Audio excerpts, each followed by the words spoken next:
We are in the heart of the Gulch. I'm your host, Tony Mendoza, but as you can see, we're not in the studio today. We're at the MMC, the Music City Center, and I cannot tell you guys who popped into my booth today. I'm very excited. Here at CMA Fest 2025, we got Thelma James in the building. What's going on? Hello. How are you? Oh my gosh, it has been a whirlwind, but talk to me about what it was like on Riverfront stage. Oh, it was the best. It was my first time. I'm a bit of a CMA Fest virgin, as they say. So it was great. So first CMA Fest. First one. I mean, I've seen her do her thing, but it was my first time playing. So yeah. Well, you know, this is my first CMA Fest too. Hey. So we're virgins together. There we go. Well, I guess we're not virgins anymore.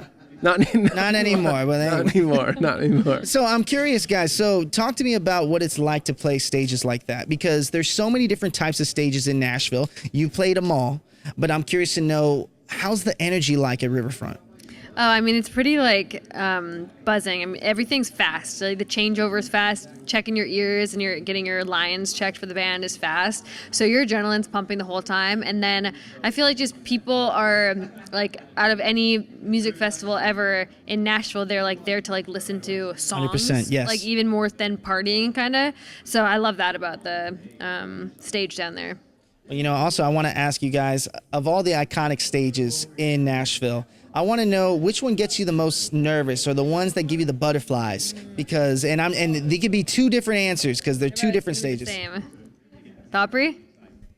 Oh yeah. What were you gonna say? I was thinking the Bluebird, but the Opry gets me a lot more nervous. Yeah. Wait, but you know what? There's something to say about that, because the Bluebird, that is intent listening. Yes. That is like vibing off of the crowds. Yes. Do you guys like it when, you know, people are surrounding you, listen to you guys play songs, or do you like it when you're kind of facing the floor, where you kind of have control of the crowd? Oh, it's a great question. I think I like that. I think I prefer the Bluebird. Yeah. But yeah. Yeah, our songs are like, I think, made for like an intimate setting like that where people can really hear the lyrics. So yeah, the Bluebird's vibes.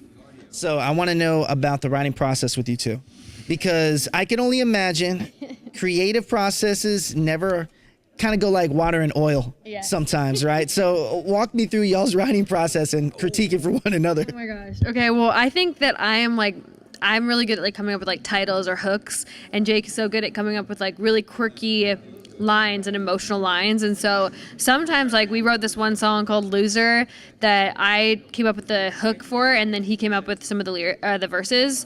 So sometimes it goes like that, and then sometimes like we've gotten to like some arguments about lyrics. Probably like, no, it's definitely this lyric, and he's like, no, it's this. So well, we keep it like pretty, you know, not spicy when we're in the writing room if we're writing with somebody else.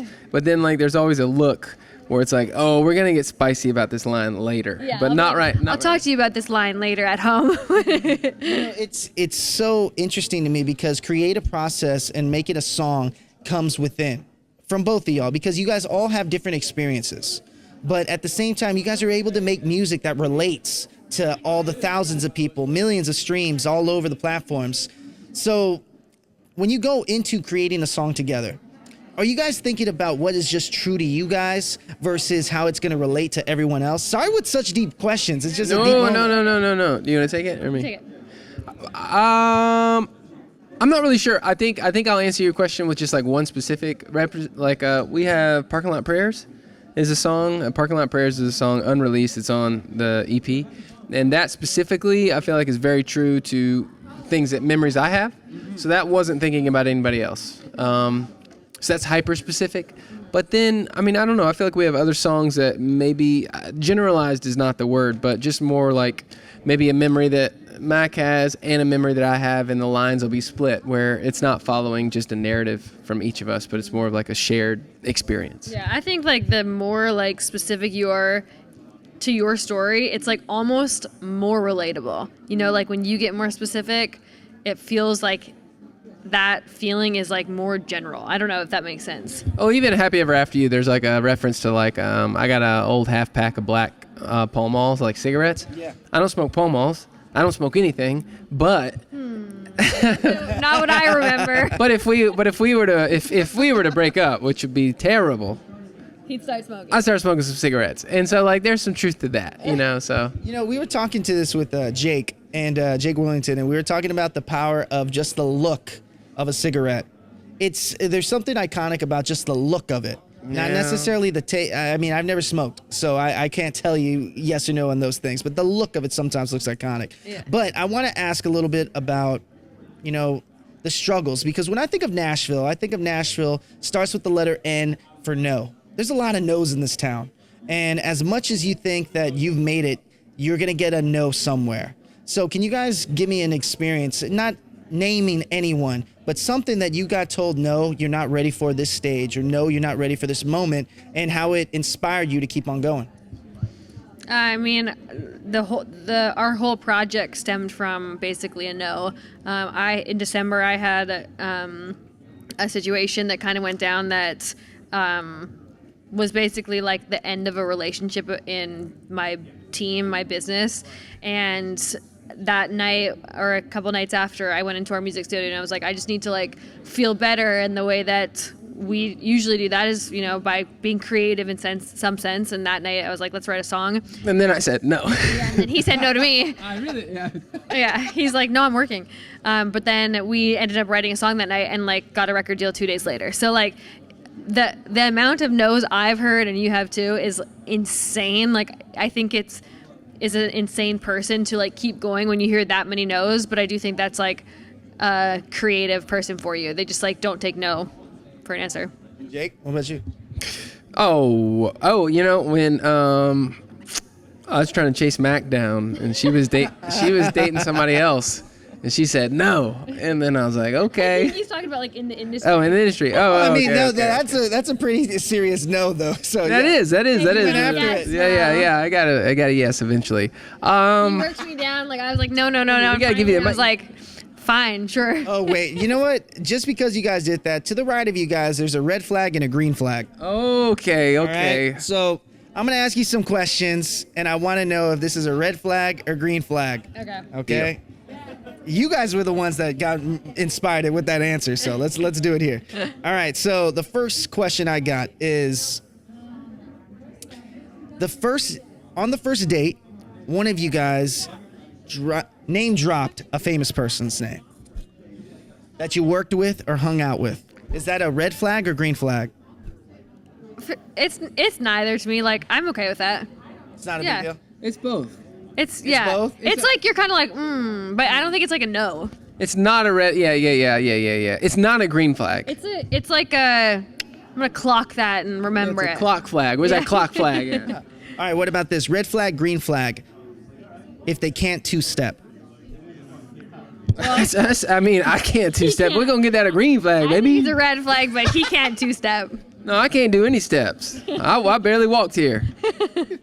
All right, red flag, green flag. Why is this mic so close to my face? I don't know. You are like this. You're like this up to her. Hey, baby, I wanted to pick up. I don't know what kind of compressor you got hooked up to this microphone. This thing's legit. I do see my bars are up. Yeah, they are. Wow. All right, now let's do another one here. Green flag or red flag? They skipped a CMA Fest meet and greet to drink on Broadway. Ooh. I'm gonna give it a green flag. Yeah, I think that'd be probably not best. Yeah. We like to skip things for a cocktail. Yeah, we hit old Roberts for a bologna sandwich. Yeah. What would be? Wait a second. Now I gotta know. Cocktails. How different are y'all's cocktail orders? Oh, I am like such a wine girl. Like I love red wine, so that's my drink for sure. But also, we played the Riverfront today, and in the little to-go coffee container, she had vodka, and then I had a Woodford Reserve bottle in the book bag. You're not letting anything go. That's clear and brown. Those are pretty different. Jake, you are all about putting people's business out there, bro. I love it. She mixed hers with a Powerade and Sprite. That's all I had. That's all you had. Hey, sometimes you got to get the job done the way you can get it done. My last red or green flag here. Yes. They prefer tequila versus bourbon. Oh. Flag or red flag? Green flag? I love tequila. Yeah, we love a good tequila vibe, Yeah. tequila moment. Okay, one last thing. I got another guy right here down there. Bring that guy up. Yeah, I'd like to keep it lighthearted here. Okay. All right, so Mac, I want you to spin the wheel. Let's see what question you get. Favorite gig story and why? Favorite gig story and why? Oh my gosh, let me think. Oh man, can you think of any? Well, I had one kind of cool story. I was out on the road with Brad Paisley, and it was like the first show. And like, I'm not lying you, like 30 minutes before he goes on stage, he's like, "You good to sing Whiskey Lullaby with me?" And I was like, yes. And like, I know that song, obviously it's like kind of song, but I didn't know every single lyric. So I was like, quickly, I wrote it on my hand, and I sang it in front of like, This is a lot of people. 20,000 people. And they brought me back to his like dressing room, and I played the violin. So I was like, "You cool if I like bust out the fiddle on this too?" And he's like, "Yeah." And it was pretty awesome how fast it like came together. So that was a pretty fun story. That's very iconic. All right, your turn to spin it. Spin it, baby. Read it out because they can't read it. Most embarrassing moment on stage. Most embarrassing moment on stage. Oh man, I have a really no. What? No, I was thinking of a gross thing that happened on the way to a show is the first thing that popped in my head. I don't know if I have an embarrassing moment. I'm pretty smooth. You're smooth with it? Pretty wonderful performer. Okay. What about one of the most craziest fan experiences you've ever had? Okay, here's what I'll go. This is what's popping in my head is I was in this band overseas in Europe, and we had a group of young ladies that would follow us around, and I think maybe they were not wearing deodorant most of the time. And I just remember that being a crazy experience because they also love to hug. A lot of repetitive hugging. A lot of smells. And a lot of smells. So I'm not sure if that answers the question, but that's what came to my head. You know what? If that's what came in your head, there was a lot of dirtiness that. Yes. All right. Yeah. Well, you know what? Last two questions here, and the question I've asked every guest in this place is this question about imposter syndrome. Doesn't matter who you are, what stage you played, or what you're doing. You always have that little voice in the back of the head saying that you can't do something or you're not ready for this opportunity. Like I said, Nashville sometimes is the home of no's. But what do you guys do individually to keep yourself going forward on the straight and narrow, trying to make it through and not letting imposter syndrome get to you? I mean, we talk, like, I'll probably just tell him how I'm feeling, and he's really good at like building me up. I mean, even last night you were doing that. I probably get that more. He doesn't have imposter syndrome. He thinks he's like the shit.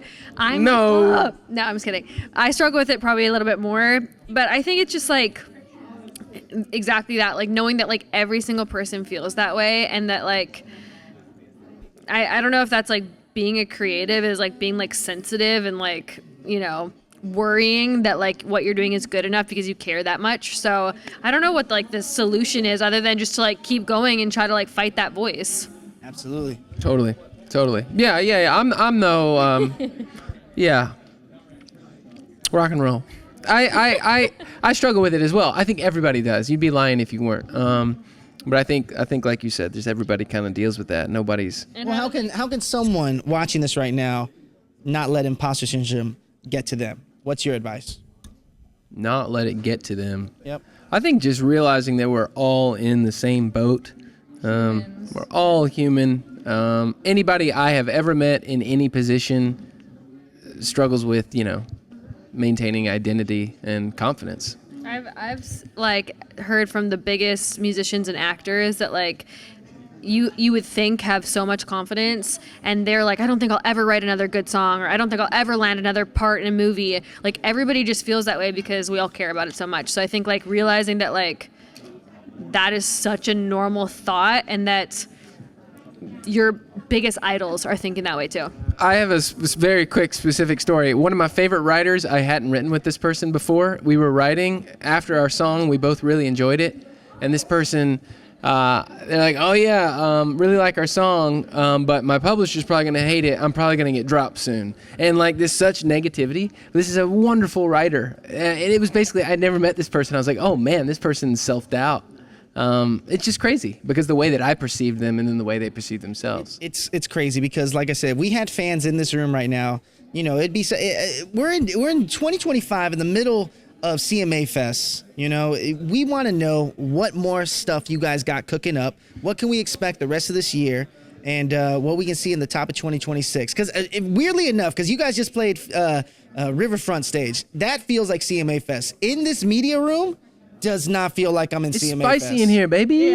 Well, it's spicy because you're here. That's Okay, so for the rest of this year, we have a EP that's going to come out, and then we're going to do a headlining tour, and then in the top of the year, we'll do more touring.